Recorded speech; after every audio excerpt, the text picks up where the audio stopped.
What if I told you that the survival of an entire people depended on 7 strict rules, the violation of which led to disaster? Are you ready to learn the truth about how the indigenous peoples of the Great Plains built a flawless system for supplying their camps with provisions under the harsh conditions of the 19th century?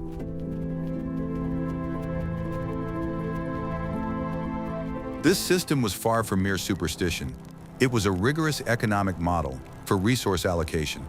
Hunting across the vast expanses from the Missouri River to the Rocky Mountains required iron discipline and the complete subordination of personal ambitions to the needs of the entire community. Watch the video to the end, and you'll learn how a single misstep by one person could leave hundreds of people without supplies for the long winter. Are you ready for the shocking truth about the economy of North America's indigenous peoples? The life of the Lakota tribe on the Great Plains depended entirely on a strict system of food gathering. Hunting was not a pastime, but a carefully planned process of providing a vast camp with resources for the long, cold months ahead. Every action taken by a tracker was strictly regulated by the tribe's internal laws. Violating these laws disrupted the entire supply chain of provisions to the settlement. Running the camp required a constant supply of fresh provisions and durable materials for repairing dwellings. The frames of the yurts were assembled from long pine poles, over which thick coverings were stretched. These coverings wore out quickly under the influence of strong prairie winds and frequent snowfalls. The tribe's artisans constantly needed new materials to sew durable clothing and make warm winter footwear. The responsibility for the uninterrupted supply of these materials rested entirely on the shoulders of disciplined detachments. The Lakota economy did not use conventional money. Instead, harvested resources and processed materials served as their currency. Foragers ventured far beyond the camp, exploring deep canyons and wide river valleys. They moved through the terrain with the utmost caution, carefully studying tracks in the damp earth and trampled grass. This entire process required a deep understanding of the terrain, wind directions, and weather changes. Supplying the camp became a complex logistical challenge, comparable to managing a large enterprise. Each member of the expedition had a clearly defined role and area of responsibility. Scouts would head out several days ahead, marking migration routes on the dusty trails. The main group followed behind, carrying spare tools, strong ropes made of tendons, and wooden stakes. Communication between the groups was maintained using code signals laid out with stones on high ground. This coordination allowed them to cover vast territories without the risk of losing track of one another. In the endless steppe, special attention was paid to maintaining the physical fitness and endurance of each group member. Long treks across rough terrain required enormous energy and a perfect understanding of one's own capabilities. They took only the most essential gear on the expedition so as not to burden themselves with excess weight during rapid marches.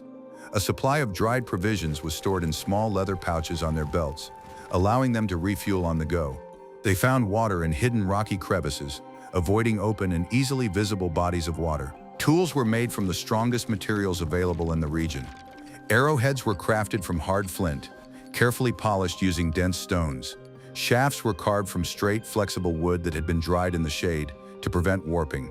Ropes were braided from plant fibers and sinew, achieving incredible tensile strength.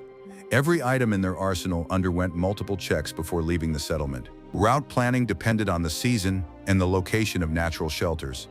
In winter, the groups traveled along frozen riverbeds, sheltering from the biting wind behind high banks. In summer, routes wound through shady forests and canyons, where they could escape the scorching sun. Knowledge of the geography of the Great Plains was passed down through generations and was considered the most valuable asset of any pathfinder. Navigation errors led to wasted time and reduced the efficiency of the entire expedition. The success of the entire camp depended on the squad's ability to function as a single, well-coordinated unit. Personal ambitions and the desire to stand out were strictly suppressed by the expedition's senior leaders. Only the final result was evaluated, which was measured by the amount of resources delivered to the camp. All provisions obtained were immediately sent for processing, bypassing the stage of personal distribution. This ensured a steady replenishment of supplies and guaranteed the stability of the entire settlement. The tribe's unique social structure made this system incredibly resilient to external crises. Every camp resident understood their dependence on the success of the gatherers' collective efforts. The women prepared wooden drying frames and sharp stone scrapers for cleaning in advance. The men repaired the transport sleds, replacing worn-out straps with new, more durable ones. The entire camp lived in unison, adhering to strict rules of economic efficiency. We'd love to hear your perspective. Do you agree that strict discipline is more important than individual skill? Share your thoughts in the comments, and be sure to subscribe to our channel. Want to learn a secret that will change your life and your understanding of true teamwork? The first and most important Lakota rule strictly prohibited solo hunting expeditions. This prohibition was dictated not by fear of nature, but by cold, hard math. A lone hunter could scare off a large herd, depriving the entire settlement of the supplies it needed for the winter. A single misstep could undo the work of dozens of experienced scouts over many days. The system was based on a mass, synchronized approach to resource gathering.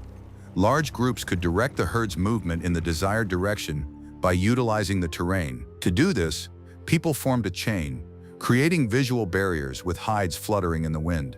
The herd moved along a predetermined corridor, heading toward natural traps or deep ravines. A lone hunter was physically incapable of executing such a complex and large-scale maneuver. If this rule was violated, the herd would change course and wander off for tens of kilometers. Catching up with it was impractical due to the enormous expenditure of energy and time required of the entire camp. The settlement would be left without provisions, and the supplies in the leather bags would rapidly dwindle. The person responsible for such a failure was severely reprimanded and stripped of the right to participate in future expeditions. His actions were regarded as a direct threat to the economic security of the entire people. Solo hunting also violated the principle of fair distribution of labor and the final product. The entire system was designed so that everyone contributed, and the results were shared among all. By acting alone, a person placed his own interests above the needs of the collective. This undermined social foundations and destroyed trust within the close-knit community. Trust was the glue that held hundreds of people together in the harsh conditions of the steppe. Special overseers, chosen from among the most experienced members, enforced this prohibition. They patrolled the area around the camp, ensuring that no one left the territory without orders. Their authority was unquestionable, and their decisions were obeyed without question by all members of the tribe. They had the right to confiscate equipment from anyone who attempted to circumvent the established rules. This strict measure ensured complete order and discipline during the preparation phase. In addition to the economic aspect, working together ensured the safety of the participants themselves. The steppe concealed many natural obstacles, such as hidden ravines and quicksand. There was always someone in the group capable of spotting danger in time and warning the others. The help of companions was essential when transporting heavy loads across rough terrain. The sleds were loaded to capacity, and pulling them alone was simply impossible. The very structure of the Great Plains dictated the need for large groups of people to join forces. The open spaces made it impossible to approach a target covertly without employing complex tactical maneuvers. A group could use feints to divert attention from its main direction of movement. People moved in short bursts, hiding behind tall wormwood bushes and in the folds of the terrain. This tactic required absolute synchronization, which was impossible for a single person to achieve. Even the most skilled trackers recognized the superiority of the collective approach over the individual one. They willingly passed on their experience to younger members, teaching them the intricacies of teamwork. Training took place daily, honing the group's movements until they became second nature. They practiced methods of signaling from a distance without using verbal commands. A wave of the hand or a change in posture served as a clear cue for action for all participants. This approach fostered a deep sense of responsibility for one's actions toward the entire settlement. Everyone understood that a single mistake could cost the tribe an entire season of successful harvesting. This compelled people to give their all and maintain full concentration at every stage. Personal ambitions took a back seat, giving way to cold calculation and pragmatism. The economy of survival tolerated no selfishness and demanded complete self-sacrifice. I wonder how this topic is perceived in different parts of the world. Do you agree with the arguments presented? In the next chapter, you'll learn why complete silence was more important than speed. The hidden truth that everyone keeps quiet about lies in the importance of proper preparation and maintaining absolute silence. The Lakota's second rule required maintaining complete silence in the camp before setting out on an important expedition. Sound carries for great distances across the open steppe, alerting the surroundings to the presence of people. The clang of a stone axe or loud conversation could ruin the plans of the entire hunting party. Therefore, the preparation period took place in an atmosphere of extreme concentration and strict silence. Tools were assembled and checked in advance to avoid unnecessary noise at the decisive moment. Wooden parts were wrapped in soft leather to prevent clattering if objects accidentally collided. The ropes were neatly coiled into loops and secured to their belts without any clinking fasteners. People's footsteps grew soft as they stepped on the ground, rolling from toe to heel. The entire vast camp fell silent, turning into an invisible and inaudible shadow against the backdrop of the hills. Specially appointed guards from the warrior community ensured that the silence was maintained. They patrolled the area between the yurts, putting a stop to any loud noises or sudden movements. Repairs to the drag lines and sharpening of the scrapers were postponed to a later time or carried out at a distance. Even the dogs in the camp were trained to remain silent at a special signal from their owner. This discipline astonished early explorers, who described the silent Indian camps. The party's departure from camp also took place without a single sound, as if they were moving through the air. People walked heel to heel, minimizing the number of footprints on the damp morning ground. The route was chosen to avoid areas with dry branches or gravelly terrain that would crunch underfoot. Communication within the column took place solely through sign language and light touches. Such stealth allowed them to approach their target from the closest possible distance. The sign language of the Great Plains tribes was a complex and incredibly precise system of communication. It could be used to convey information about the number of targets, their direction of movement, and the terrain. Gestures were performed at chest level so they would not be visible from a distance. Every member of the unit mastered this language perfectly from a very early age. This eliminated the need to use verbal commands at critical moments. The expedition members' clothing was also adapted to ensure maximum silence and stealth. The surfaces of their leather tunics were rubbed with special compounds so they would not creak when walking. The fringe on the sleeves broke up a person's silhouette, making them less noticeable against the backdrop of dry grass. Footwear was made of the softest suede without stiff soles, allowing the wearer to feel every unevenness in the ground. All these details were part of a unified system designed to ensure stealth. Silence was not only a tactical maneuver, but also an expression of respect for the surrounding environment. It was believed that unnecessary noise disrupted the natural balance and attracted unwanted attention from the forces of nature. The wind, rain, and sun were viewed as full-fledged participants in the process, to be reckoned with. Silence allowed one to hear the sounds of the steppe more clearly: the rustling of grass, the crackling of branches, the rumble of a distant herd. This provided a tremendous advantage when navigating unfamiliar terrain. Maintaining silence required tremendous self-control and patience from every member of the group. While waiting for the right moment, people could lie motionless for hours in tall grass or behind rocks. Any impatience or desire to stretch their stiff muscles was suppressed by sheer willpower. Such physical and psychological training made them unrivaled masters of camouflage. They blended into the landscape, becoming an integral and natural part of it. This skill was passed down from generation to generation through a rigorous system of practical training.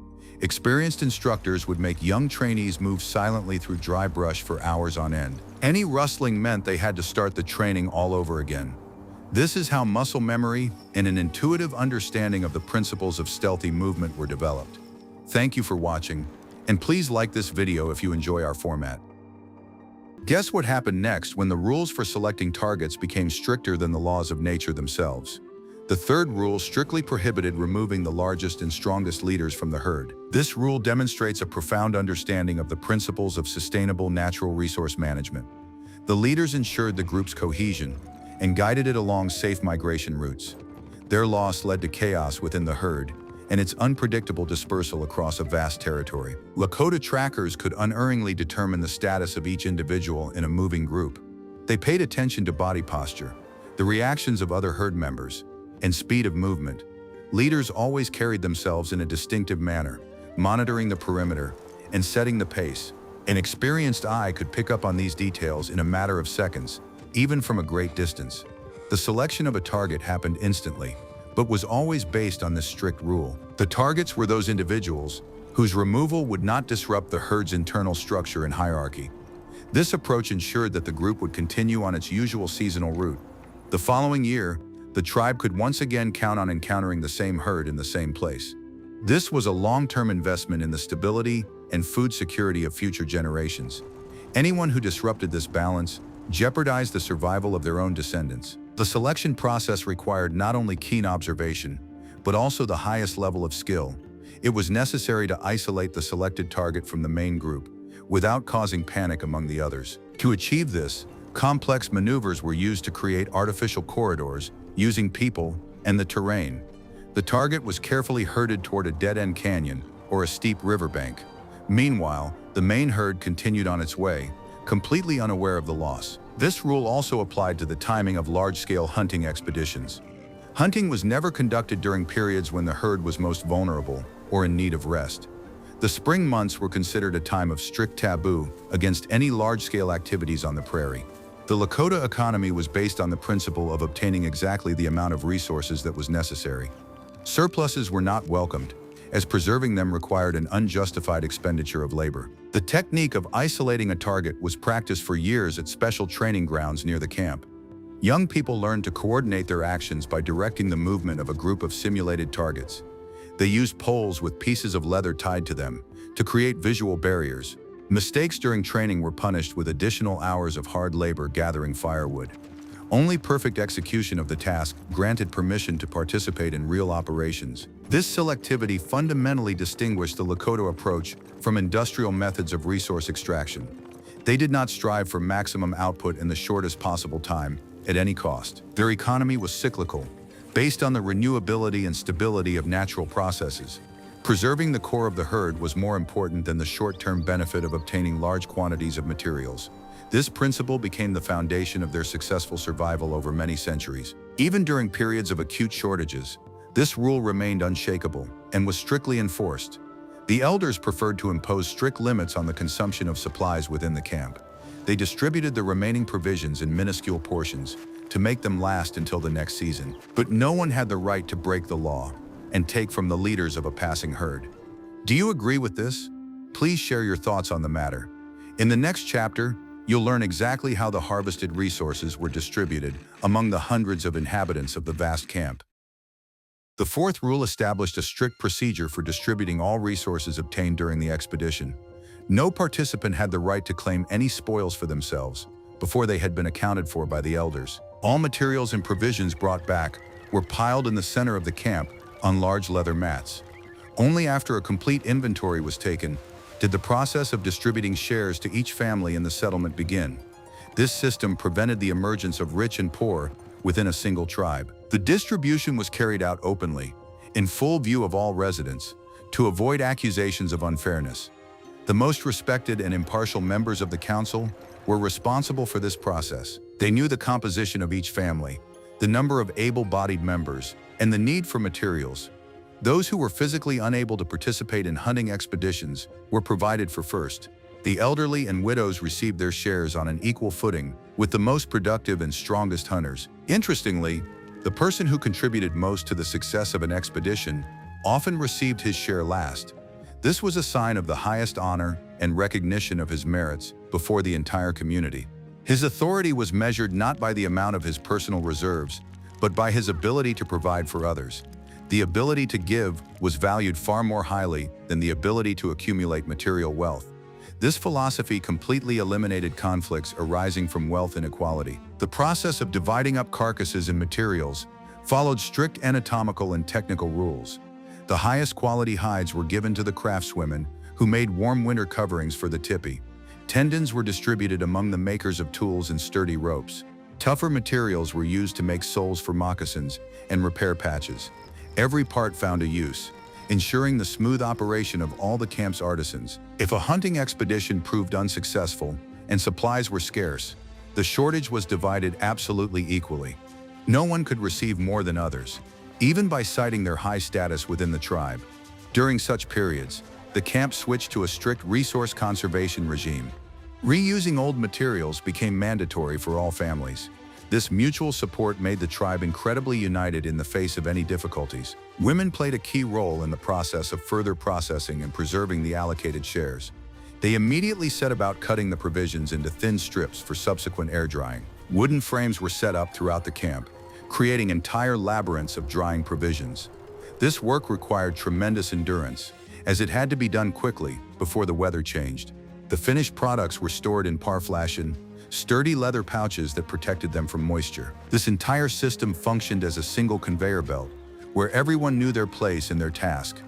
If one link in the chain stopped, the entire production process in the camp would break down. Therefore, discipline was maintained not by fear of punishment, but by a sense of shared responsibility. People worked from dawn to dusk, knowing that their survival through the winter depended on their diligence. Laziness and shirking one's communal duties were considered the worst vices. The distribution system covered not only material goods, but also tools of labor.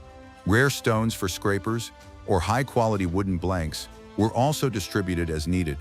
A craftsman who received good materials was required to contribute the finished products to the communal stock. In this way, a constant circulation of essential items was maintained. The Lakota economy functioned flawlessly, leaving no room for personal enrichment. Even tools broken during work were subject to strict accounting and recycling. Small flint fragments were used to make arrowheads, and broken poles were turned into stakes. Zero-waste production was not merely a rule, but the only possible way of life. The camp resembled a vast workshop, where not a single item went to waste. In the next chapter, we will examine in detail exactly how this 100% recycling efficiency was achieved. What large companies hide today? The Lakota incorporated into their daily economy hundreds of years ago. The fifth rule strictly forbade discarding or allowing any part of harvested resources to rot. What a modern person would consider trash was a valuable raw material to the Lakota. The production of tools, clothing, tableware, and dwellings depended on the 100% recycling of every gram. This concept of absolutely waste-free production is striking in its rationality and efficiency. Bones were cleaned of soft tissue and carefully boiled to extract valuable fat. They were then used to make sturdy awls, needles, scrapers, and tool handles. Shoulder blades were transformed into handy hoes for working the soil around the camp. Horns were steamed over hot steam until they became pliable and were then shaped into convenient spoons and ladles. Hooves were boiled down into a thick, reliable glue that held wooden parts together better than any nails. Stomachs and bladders were thoroughly washed and turned into airtight containers for storing water. They were lightweight, didn't break when dropped, and could be easily folded up when empty. Thick hides from the neck were used to make incredibly sturdy battle shields. They were dried over a fire until they became as hard as stone and capable of withstanding a blow. The hair was used to weave strong ropes and as padding for warm winter footwear. The process of tanning hides involved a complex, multi-step chemical and mechanical technique. The hides were stretched out on the ground, using dozens of wooden pegs driven into the ground around the perimeter. Women worked for hours with stone scrapers, removing the slightest irregularities from the surface. To soften the leather, a special paste made from boiled-down scraps was rubbed in by hand. The hide was then smoked for a long time over smoldering coals to give it water-repellent properties. Even tendons became a vital strategic material, unrivaled in the steppe. They were carefully extracted, dried, and split into the finest, yet incredibly strong threads. These threads were used to sew the covers of yurts and clothing, and to attach arrowheads to wooden shafts. When wet, the tendon stretched, and as it dried, it pulled the parts together tightly. A supply of such threads was kept in every tipi and used with the utmost economy. Fat was rendered and poured into special leather pouches for long-term storage. It was essential not only as food, but also for lubricating wooden parts and protecting leather from moisture. When mixed with dried ground berries and meat, it was turned into pemmican. This product could be stored for years without losing its properties and formed the basis of the diet during the winter months. Pemmican was a true energy concentrate that saved people's lives during the most severe frosts. This entire processing system required an enormous amount of time, effort, and specialized skills. Training in the craft began at an early age, and every member of the tribe mastered the basic techniques. The camp was never idle. Work was in full swing from early morning until late at night. The sound of scrapers against tautly stretched hide was a constant backdrop to life in any large settlement. It was hard physical labor that ensured the people's independence from external circumstances. Any resource left unused was viewed as criminal negligence and wastefulness. The elders strictly ensured that all processes were carried through to completion, without any loss. Butchering sites were thoroughly cleaned. Nothing was left to be torn apart by the forces of nature. This approach minimized the traces of the camp's presence and did not attract unwanted attention. Do you agree with this approach to resource allocation? In the next chapter, you'll learn exactly how the tribe preserved materials for the long winter months. The sixth rule established a strict protocol for handling resources that had already been prepared and preserved. Supplies were not simply stored in tipis, they were subject to regular inspection and maintenance. Leather pouches containing pemmican were periodically checked for integrity and to ensure they were free of moisture. Wooden drying racks were cleaned and repaired immediately after the end of the harvesting season. This procedure ensured that the provisions would safely survive the months of harsh winter isolation. Their attitude toward materials was decidedly pragmatic, devoid of unnecessary sentimentality, yet full of respect for the labor involved. It was not customary to throw away a damaged item. It was always taken apart and repurposed into useful components. Torn tipi covers were recut into smaller items, bags, shoes, or repair patches. A broken wooden pole was turned into stakes or a base for small tools. Items served for decades, transforming from one form to another until they were completely worn out. Special attention was paid to protecting supplies from rodents and the constant dampness of the steppe. Storage platforms were raised above the ground on sturdy wooden posts, polished to a shine. The parflashes were suspended directly beneath the dome of the tipi, where warm, dry air from the hearth circulated constantly. Bags of supplies were tightly laced shut with stiff straps, preventing any access to the interior. Every detail of this storage system had been refined by the experience of many generations of survival. As they prepared for winter, the camp resembled a huge, well-organized warehouse complex. The space inside the tipi was divided into distinct zones for sleeping, working, and storing belongings. Supplies were stacked along the walls, creating an additional layer of insulation against the biting wind. Tools were arranged in strict order, so they could be found even in complete darkness. Chaos and disorder in the dwelling were considered a sign of irresponsibility and were strictly condemned. Transporting supplies when moving camp was also subject to strict packing rules. Items were loaded onto sleds in such a way that the center of gravity was as low as possible. Fragile items were wrapped in soft animal hides and placed right in the center of the structure. Regular relocations required the camp to be able to break camp and pack up all its belongings within a few hours. The speed of packing depended on how well the storage areas were organized. Control over the consumption of supplies during the winter was carried out with mathematical precision. The elders assessed the amount of remaining provisions and compared it with the forecast for the duration of the cold spell. Rations were adjusted weekly to stretch resources until the first days of spring. Overeating, or the uncontrolled use of food in violation of the general rules, was impossible. The discipline of consumption was just as strict as the discipline of hunting. This strict accounting allowed the tribe to survive even the most harsh, prolonged winters.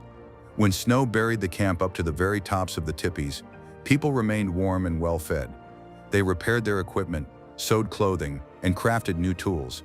There was no panic because everyone knew that the supplies had been calculated correctly and would be enough for everyone. The system worked flawlessly, relying on cold calculation and total control over resources. They treated their tools with the same care as their food supplies. A stone scraper or a bone needle was of immense value, and losing one was considered a disgrace. After work, the tools were thoroughly cleaned of dirt and grease, wiped dry, and stored in their cases. Dull edges were immediately sharpened so that the tool would always be ready for use. Thrift was the foundation of every adult's character in the Lakota camp. Daily life left no room for luxury or the creation of useless, non-functional items. Even decorations on clothing often served a practical purpose, such as reinforcing seams. Geometric patterns were applied with natural dyes, which also protected the leather from rotting. Beauty lay in an object's perfect functionality and its reliability under harsh conditions.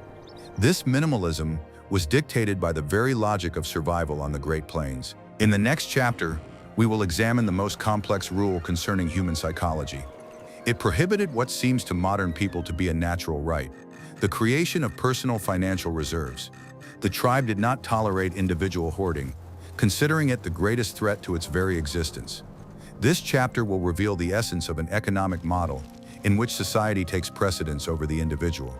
You will learn why a personal stash could lead to permanent expulsion from the camp.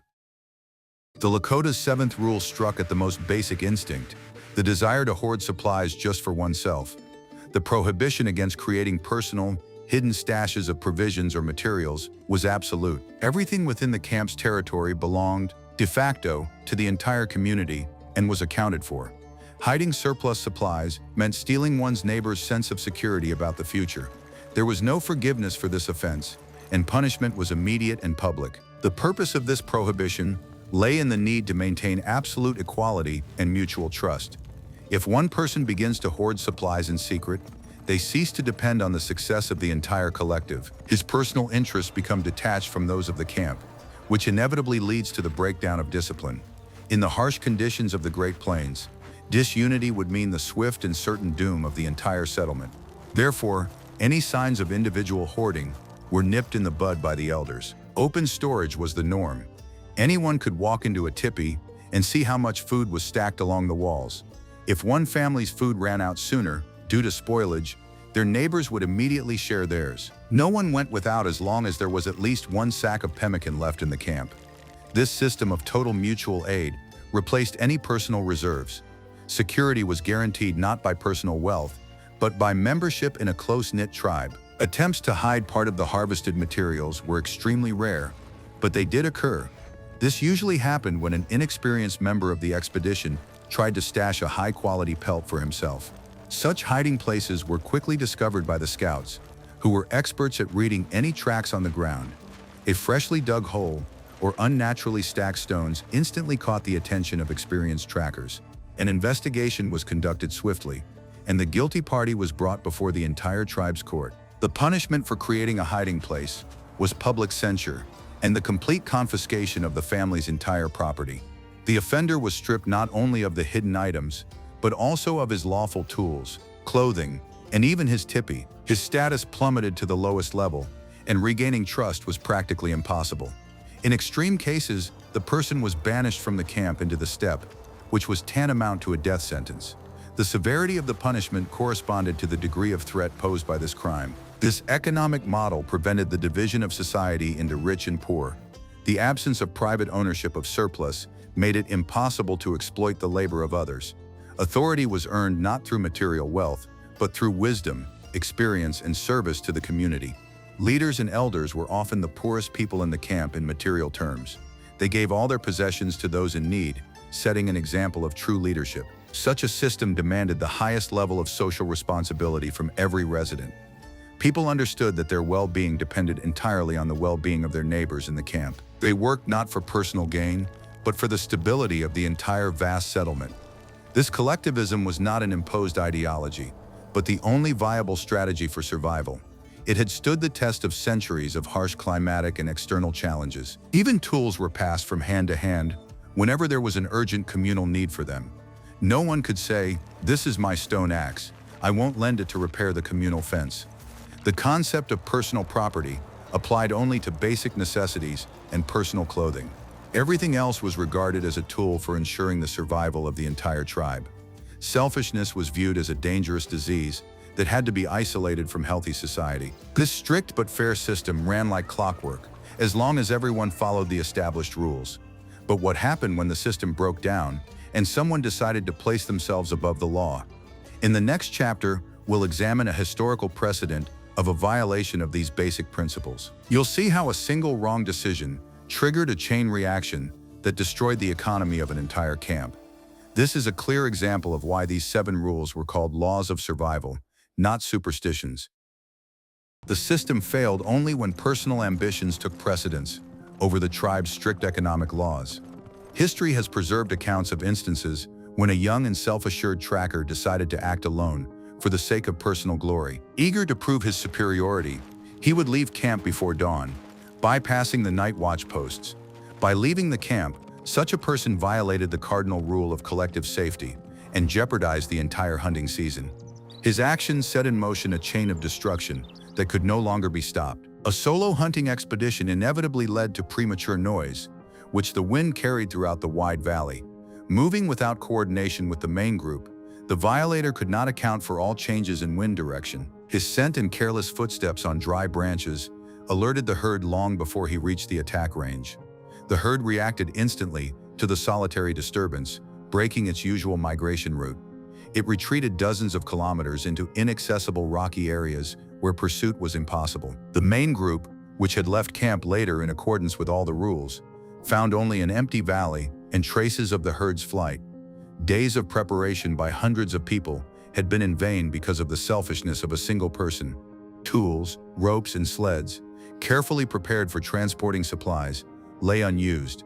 Scouts tried in vain to find new routes to the fleeing herd, but the time had been irretrievably lost. The harvesting season was ruined, and the camp was left without critically important food supplies. The party's return empty-handed dealt a devastating blow to the entire vast settlement. The women, who had prepared drying frames and processing tools, silently packed up their workstations. The craftsmen, who had been waiting for shipments of fresh tendons and bones to repair their equipment, were left without materials. The camp's entire economic chain ground to a halt, having failed to receive the raw materials necessary for work. A heavy silence hung in the air, foreshadowing a long and incredibly difficult winter. The trial of the offender was brief, harsh, and utterly devoid of any emotion or sympathy. The elders acknowledged the violation of the basic laws of survival and handed down the only possible sentence. The guilty party's property was distributed among the families to compensate for the impending losses, and he himself was banished. However, this banishment could not restore the lost resources or repair the damage done to the economy.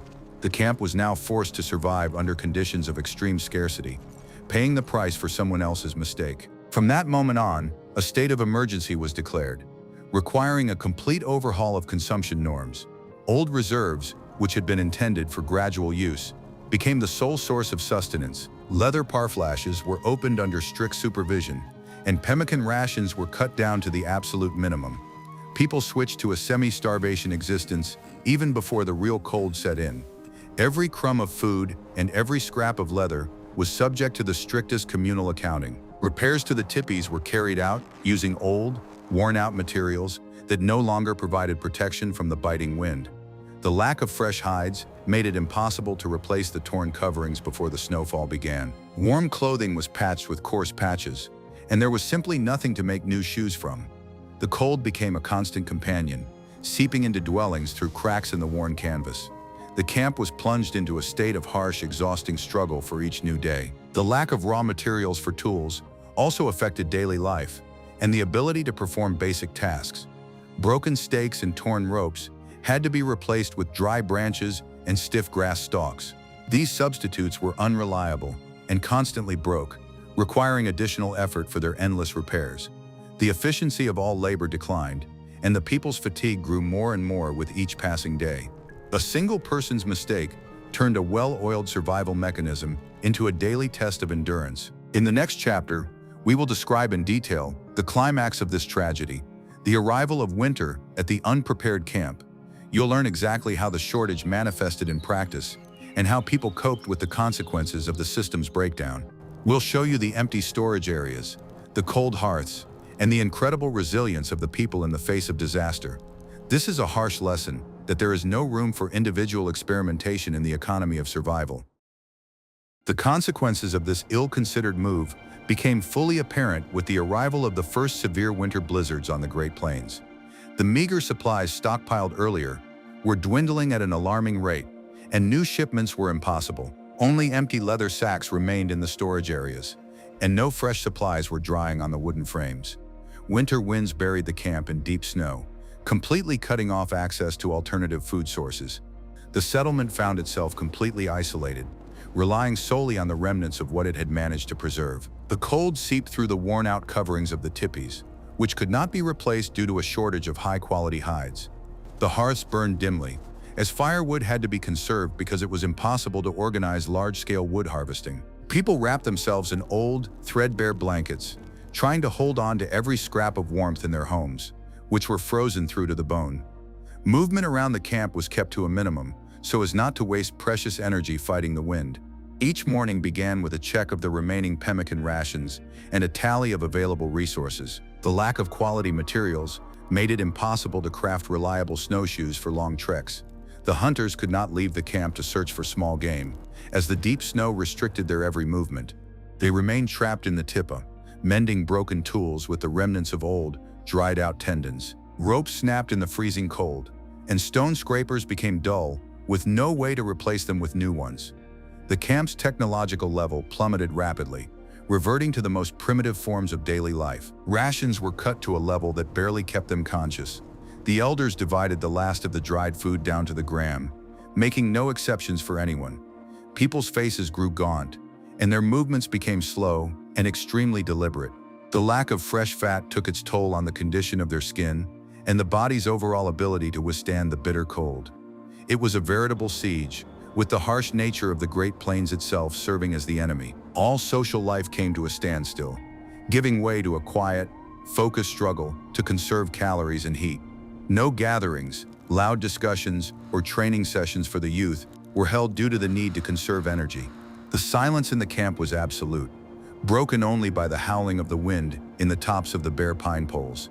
People sat in a tight circle around smoldering embers, mentally counting down the days until the expected arrival of spring.